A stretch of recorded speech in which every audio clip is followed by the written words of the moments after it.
Senator Warner, Virginia is Well, recognized. thank you, Mr. Chairman. Let me actually pick up where my friend from South Dakota, as somebody, unfortunately, with to some folks on my side of the dais, I was up to my eyeballs in 2155. So if you need intent suggestions, I'd be happy to share those with you. But I also got On a bipartisan basis. on a bipartisan basis. Although we ought to go to she ought to go first to the people who took the most grief for that. But and I also think your comment, Ms. Goldsmith-Romero, Commissioner, is on Basel III was appropriate, absolutely appropriate, and the fact that you think you've not been told about, just as we've not been told about, what the reworkings are going to be and whether that needs to be fully reissued or additional comment period. I mean, I think it would be irresponsible to make a judgment when you, just like me, has not seen the revisions yet. So I think, and based on our conversations, you understood the complexity of this issue, and we all think how we deal with Basel III is terribly, the Endgame, terribly important, and having the full economic analysis out. The Chair Powell committed to that yesterday, and making sure whatever direction we head, that it works in harmony with already existing standards, I think is really important. I appreciate the way you've addressed this, and I know members have already asked this, but I want to go at it again, since it appears some of my colleagues have questions about, your background experience. I think you've got the right background. I think you've got the right experience. But the truth is, FDIC is a large entity. It is very complicated, and you're going to have a challenge to, both keep the trains running on time and, not move away from your critical financial supervisory role.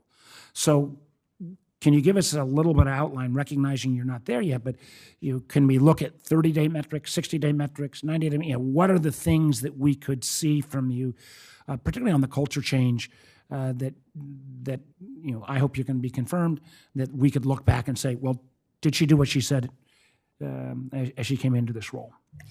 Thank you, Senator. I appreciate the opportunity to address that. So I think there's going to be some immediate things that need to take place, and that the first of that is making sure that there's the right process in place, because there was confusion in the process, and also making sure employees feel safe. And all the managers are encouraging people to use that process. Otherwise, if you don't have a process in place that people trust, then management does not know what's going on and can't fix the problem. So that's one of the first things that would need to be fixed. I think this issue of field offices and fiefdoms, that's going to take a little bit longer, I would say. As I said before, we had field offices at SIGTARP, and I did a number of things to make sure that all the offices were operating in the exact same way, in terms of conduct and professionalism, but also in terms of substance and what they're doing. We can't have offices moving in a different direction than, for example, what the policies and practices and procedures allow. So that's going to be a larger issue. I think there's definitely going to be accountability, and that might take a little bit of time, but we want to do it right. We want to make sure we go in and right the ship. And then there's really just this issue of modernizing culture and modernizing ideas, changing a litigation adverse mentality. I think we could do some things right at the beginning to start with that, but these are deep-seated, fully ingrained issues. Some of changing the whole culture is going to take a bit of time, but we also we can't take our eye off the ball of the mission. Mm-hmm. And so we had bank failures in spring 2023. We've got to make sure that everyone's in position and can be focused on mission. And I again agree with the chairman. This was not a problem at the FDIC that happened overnight. It is going to take time, but my hope would be we'd see a 90-day plan, 180-day plan, and some of the things that we can look at metrics. I'm going to get one more question to you,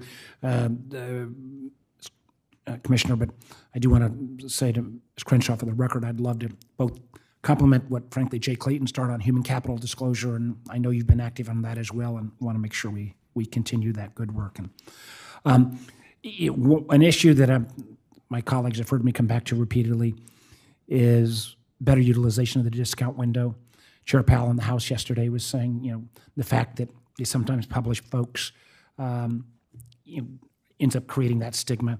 I just, when you get in and you come to the same conclusion that discount window needs to be better utilized and we need reforms, will you continue to work with Chair Powell, me, and others who care about this underutilized tool? Absolutely, I care about it too. I mean, in times of crisis, banks need liquidity and they need it fast. We saw liquidity dry up very quickly in the crisis, and that's actually what led to the Troubled Asset Relief Program, or TARP. So we don't want to be in that same position again. So these ideas on taking away the stigma of the discount window and then making sure banks are ready to use it, that they can potentially pre-pledge collateral and that they know how to use it, I think that's worth taking the time to do. Thank you. Thank you, Mr. Chairman. Thanks, Senator Warner. Senator Tillis.